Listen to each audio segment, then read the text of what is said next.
саламаттык каалаймын. Саламатсыңар балдарым. Саламатсыз эжеге. Азаматсыңар балдарым. Бар болгула ардайым. Эми мен сабагымды баштайм. Келгиле балдар. Бүгүнкү күн тууралуу эмне маалымат айта аласыңар? Эле ой сезим. Азаматсың, сенин көңүлүң бүгүн ачыкпы? Отура кой. Туура. Келе кой. Дагы ким айта алат бүгүнкү күн тууралуу маалымат? Акылай, туруп айта койчу. Бүгүн суббота. Канчанчы число, Алишер? 15-ші. Азаматсың, отура кой. Келип айта алат. Бүгүн 14-тү. Кайсы ай? Апрелден 14-тү. Отура кой. Туура, азаматсыңар. Бүгүнкү күн тууралуу айтып деген, бүгүн күн ачык, менин да маанайым ачык болот. Кана бири-бирибизди ап жылмай коелучу. Азаматсыңар, келгиле. Бүгүнкү күн 14-чү апрель экен. Анголияда эне тил күнү белгиленет экен. Грузияда болсо жаштар күнү белгиленет экен. Ал эми Бангладеште болсо жаңы жыл белгиленип жатыптыр. Бардыгыбызга жакшы маанай каалап, бүгүнкү сабагымды баштайм. Бүгүнкү биздин сабагыбыздын темасы маалымат технологиясы түшүнүгү деген аттуу тема. Бүгүнкү сабагымдын максаты силер маалымат технологиясы боюнча толук түшүнүк аласыңар. Этаптары кандай экендигин жана ар бир маалымат технологиясынын кантип иштей тургандыгын тууралуу толук түшүнүк ала аласыңар. Ошону менен бирге бул нерселерди турмуш тиричиликте пайдаланууга түрткү шык аласыңар деген ойдомун. Эми балдар, мен сабагымды баштаардын алдында бир окуяны баштап, анан баштагым келип жатат. Илгери өткөн заманда бир адам жашаган экен. Ал отун ташып үй бүлөсүн бакчу экен. Күндөрдүн бир күнүндө токойдун чекесинде ичкер отундар далып атса, акылман келип, сен бул жерден албай ичкерик кире албайсыңбы? Ичкерикте жакшы отундар барбы балким дейт. Ал акылмандын сөзүнө ишенип ичкерик кирсе, чоң отундар бар экен. Аларды алып, базарга барып сатып, ал жерден көп акча таап, үй бүлөсүн багып баштайт экен. Эртеси күнү дагы отунга барып экен, дагы акылмандын сөзүн эстейт экен. Ичкерирээк кирсең болобу деген. Ал жерден баардыгын изилдеп көрүп, ичкерирээк кирсе, күмүштүн кенин таап алат экен. Күмүштүн кенин таап алып, аябай сүйүнүп, үй бүлөсүн алып барат экен. Дал ошентип 3-чү күнү да келет экен башка киши. Келип алып, токтонуп калбаптыр. Келип, барып, ичин изилдеп, баардыгын изилдегенден кийин дагы ичкерирээк кирип барса эле, алтындын кени бар экен. Алтындын кенин алып алып, бактылуу өмүр сүрүп калыптыр. Биздин информатикабыз дагы дал ошол чытырман токой сыяктуу. Ичкерирээк кирген сайын биз чоңураак отун алабыз, андан кийин күмүштүн кенин табабыз, андан кийин алтындын кенин табабыз. Демек, кен тапканга даярбызбы балдар? Азаматсыңар. Мен бүгүнкү сабагымды баштаардан мурун маалымат технологиясы деген тууралуу түшүнүгүңөр барбы? Суроогум келип турат. Ким жооп берет? Сагынай. Бул технология деген биринчи Өнөр чыгармачылык деген бизде. Бул силердин технология деген сабагыңардан алынган экен. Азаматсың, отура кой, туура. Маалымат технологиясы пайдаланасыңарбы силер? Кантип пайдаланасыңар? Ким кайсы технологияны пайдаланып көргөн? Келе кой, Гүлжана.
технологиянын экөөнү бири-бирине салыштырып кетели.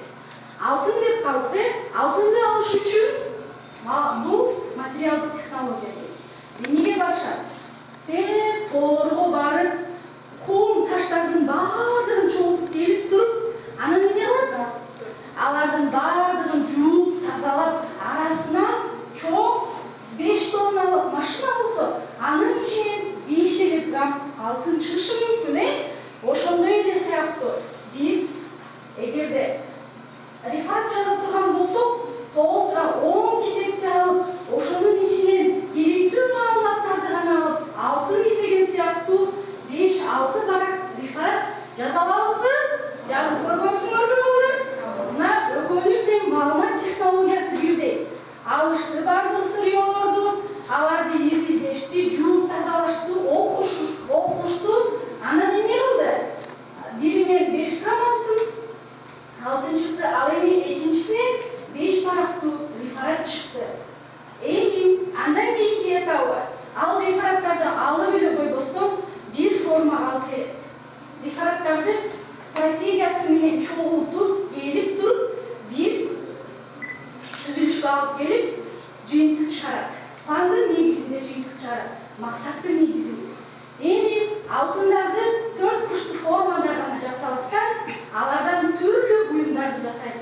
Сөйкө, шакек жана башка ушул сыяктуу. Эми биз колдонуучуга берүү гана калды. Рефераттарды газета журналдарга жарыялап, колдонуучуларга беребиз. Ал эми сөйкө буюмдарды болсо магазиндерге берип, колдонуучуларга эмне кылат дейбиз? Таратат дейбиз. Дал ошол маалымат технологиясы менен материалдык технологиясынын экөөнүн окшоштуктары ушундай жатат. Түшүндүкпү балдар? Түшүнсөңөр, биз маалымат технологиясы тууралуу, маалыматтын технологиясынын тарыхына саякатка барабыз.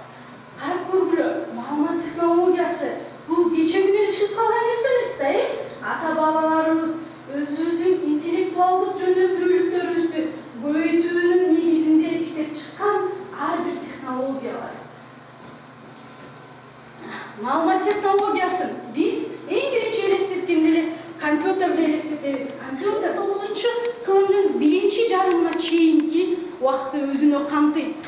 Бул убакытта адам баласы жалаң кол менен гана ишке ашырылган, бардык нерселерди кол менен ишке ашырылган. Дал ушундай ручкаларды көрдүңөр беле? Көргөнсүңөр, бул нерсе кол менен ишке ашырылуучу этапта болуп саналат. Эң биринчи ручкалар бул куштун канаттарынан жасалган. Жана кийин барып темирден жасалып, ушинтип өзгөчөлөнүп, азыркы биздин заманбап ручкаларыбыз келип чыкты. Кийинки эң биринчи биз бул нерселерди эмнеге жазып баштаганбыз? Китептерге кол менен жазып баштаганбыз.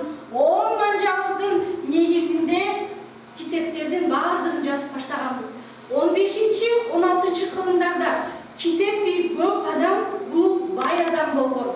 Китеп чыгып баштагандан кийин гана сабаттуу адамдар көбөйүп, биздин азыркы өнүккөн заманыбыз келип жетти. Карагылачы балдар, эң биринчи китептен чыга электен мурда, жок китеп чыккандан кийин деле баардыгына бүт текши тараган эмес.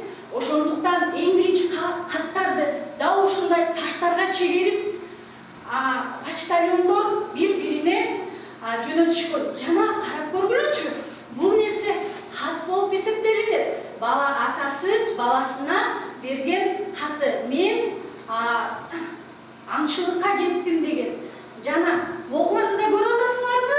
Аңчылык жасоону тууралуу маалыматтардын баардыгын таштарга, аска зоолорго берилген.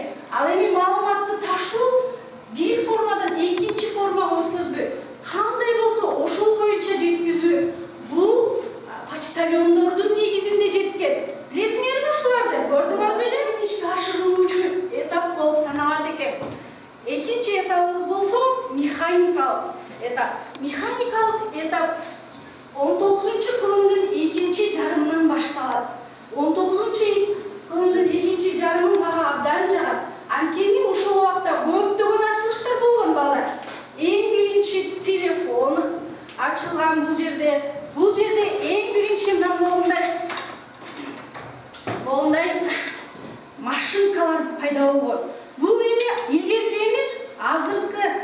70-жылдары пайдаланган машинкалар. Бирок эң биринчи машинкалар тууралуу маалыматты көргөзүп кете алабыз. Бул жерден көрүп кете аласыңар. Булар болсо эң биринчи чыккан жазуу машинкалары. Мында деле кол менен жазылган, бирок бул нерседе оңдоого болбой турган болгон. Жазган нерселердин бардыгы ошол боюнча кала берген. Биринчи телефонду 1876 жылы америкалык Александр Белл ойлоп тапкан. Көрдүңөр беле ушундай телефонду? Көргөн эмес белеңер? Мындай телефонду көрдүңөр беле? Көргөнсүңөр, Бул телефон бул жерде дагы көргөзмөлүү турат, Мына ошолордун негизинде барып азыркы жаңы телефондорубуз келип чыгып жатат. Бул тууралуу маалыматыңар барбы? Бул эң биринчи диктофон. Үндөрдүн бардыгын ушул түзүлүштүн жардамы менен жазышкан эң биринчи диктофонубуз. Азыркы диктофонуңар кандай? Кичинекей эле, 10-12 сантиметрдүү диаметрлүү.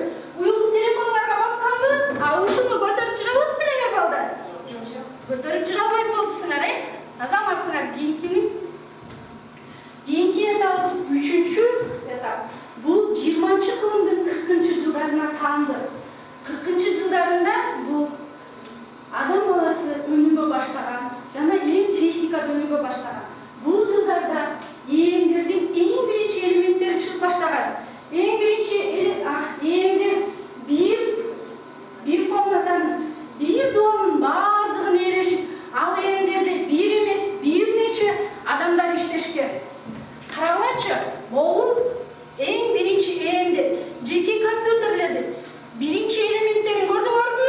Бул абдан ыңгайсыз болгон.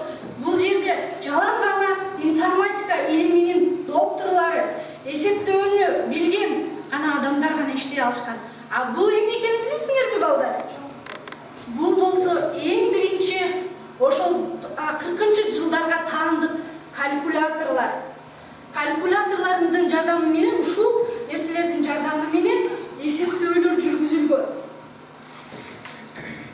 Ал эми бул болсо эң биринчи ксерокопия. 40-жылдарга таандык жана эң биринчи чыккан сөз Астория деп аталган. Бул болсо 40-жылдарда жана көрдүңөрбү диктофонду? 40-жылдарда кичирейтилип, адамга ыңгайлуулук алып келген диктофондор чыккан. Бул биринчи ксерокопиянын прототиптери. Кийинки этабыбыз болсо 4-чү этап.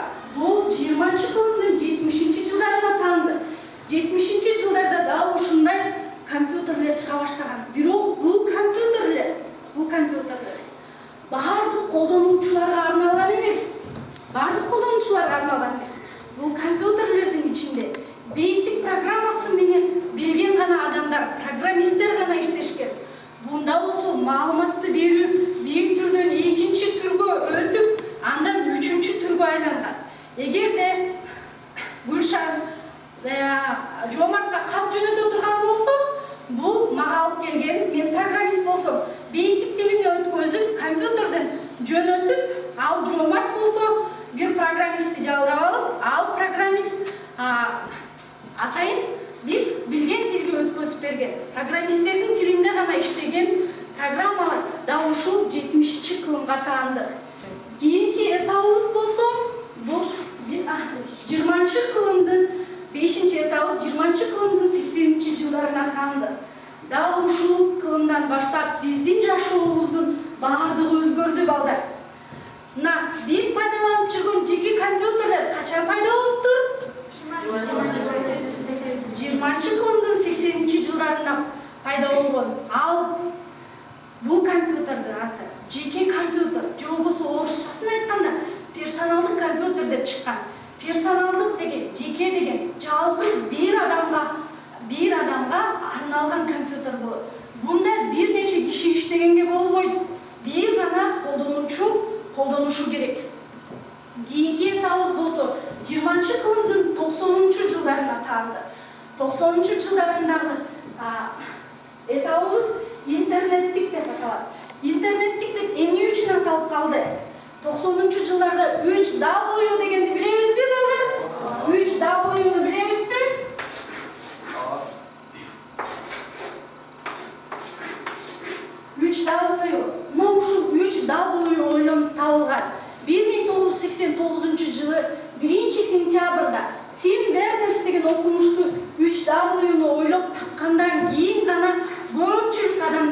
интернет бериле баштаган. Интернеттин эң негизги өзгөчөлүгү жана жетишкендиги дүйнөнүн кайсыл жеринде болбо, кайсыл убакыт болбо, сутканын кайсыл убактысы болбосун, сен маалыматка түз жете алгандыгың. Ар бир компьютер байланыша алат. Эми мына ошол жылдардан баштап чоң компьютер, жеке компьютерлер үйдө гана туруп калат экен дегендиктен мындай кичинекей, бул эмне билесиңерби балдар? Булар эмне? Кандай дейсиңер?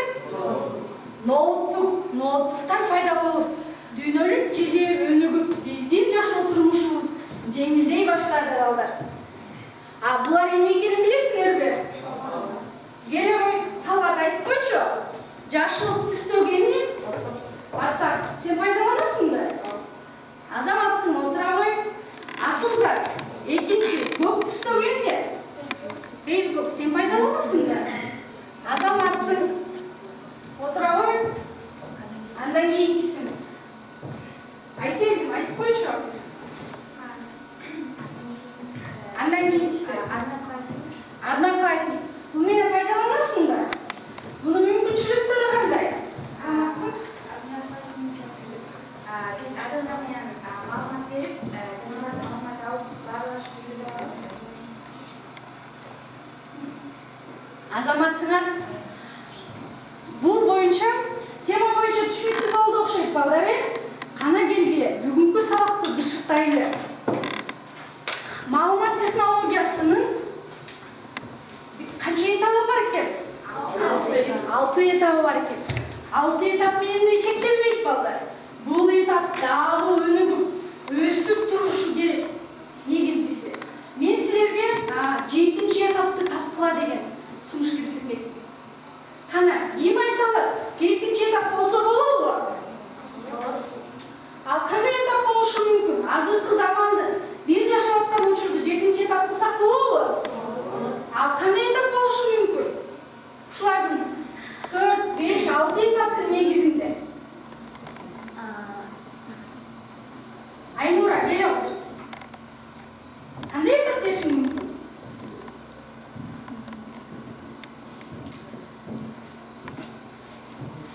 Отургой, азаматсың. Айтегин. Сенсор деп дешиң мүмкүнбү? Азаматсың. Келе кой, отура кой. Сүйүтбек. Сен айта аласыңбы? Уюлдук телефондор менен деле интернет аркылуу баарлашса болот. Уюлдук телефон дейт окшойсуң, сен азаматсың. Бардыгыңар бирдей айта алышыңар мүмкүн. Мен 7-чи этап деп могул жерде алайын дагы балдар. Сенсордук дейин, Сенсор. Уюлдук телефон деп алсам, дагы ким айта алат? Дагы барбы? Биз дагы эмнелерди өзүбүз бир эле жерде жашап атабызбы? Дагы эмне кылып атабыз?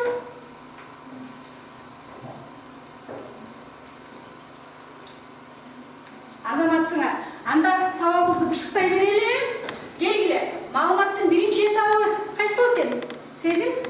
Кол менен ишке ашырылуучу. Кол менен ишке ашырылуучу экен. Бунун бир элементин айта аласыңбы? Мисалы, сыяк. Калем деп коелу. Азаматсың, келе кой, отура кой. Андан кийинки этап эмне деген этап экен? Сагынай. Механикалык. Мындан бир нерсе айта аласыңбы?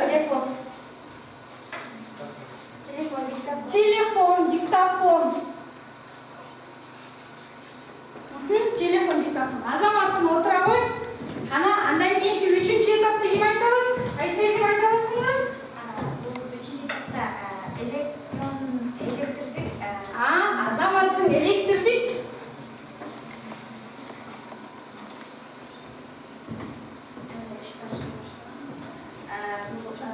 Электрикте булар компьютерлер, ондан өнүгүп, диктофондор, жаңылтмалары, ксерокопиялар. Азаматсың. Сонун түшүнүп турсуң. Ксерокопия. диктофондун кичинекей. Кийинки этапта сезим айта аласыңбы? Туурабы? Электрондук деп аталат экен. Электрондук. Да, мурдакыдан дагы эң жакшы уну баштаган. Ээмдер экен, өнүккөн ээмдер. Кийинкиси, сен айта койчу, Жаспир. Компьютер. Компьютер. Бунда эмне өзгөчөлүк бар экен башкалардан? Бир гана адам. Компьютер бир гана адам колдонуучу, Эң акыркы этабыбыз калды окшойт, отургуй азаматсың. Келе кой Гүлжанат. Бул алтынчы этап, бул интернеттик этап болот. Азаматсыңар. Түздөн түз бир нерсенде маалыматтарды билгибиз келсек, түздөн түз биле алабыз да. Түздөн түз биз биле алабыз. Кайсыл жерде болбосун. Азаматсыңар. Отура болма. 7-чи этапты таптык окшойт. 7-чи этап эмне экен? Сенсордук жана уюлдук телефон деп. Бул балдар чек эмес. Бул чек эмес. Мындан дагы көп нерселерди жазсак болот. Бул жерде биз азыр эмне жер жүзүндө эле жашабай, космосто жашап жатабызбы? Демек бул жерге эмне деп кошуп койсок болот экен? Космостук деп кошуп койсок болот экен. Эң биринчи бул жерге уюлдук телефонду жазсак болот. Уюлдук телефонду жазсак болот. Сабагымды жыйынтыктап жатып, балдар, мен силерге бир окуя айтып бергим келет. Бардыгыбыз колубузду мындай кылалычы. Бүттүгүбүз. Колубузду дал ушундай кылып кармайбыз. Бир тентек окуучу бар экен да. Анын эжекесине келип алып, эжеке, менин колумда бөпөлүк тийбиби же өлүп каламбы деп сурайт экен. Анан эжекеси жооп берерден мурун ал ойлонуп алат экен. Эгерде эжеке тирүүдей турган болсо, акырын басып өлтүрүп коет. А эгерде өлүктөй турган болсо, колумду ачып учуруп салам дейт экен. Анан эжекеси мындай жооп айтат экен. Азаматсың. Ар бир ошол сенин колуңдагы бөпөлөк, сенин колуңда. Өлтүрүп коюу дагы, тирүү учуруп салуу да. Көрдүңөрбү балдар?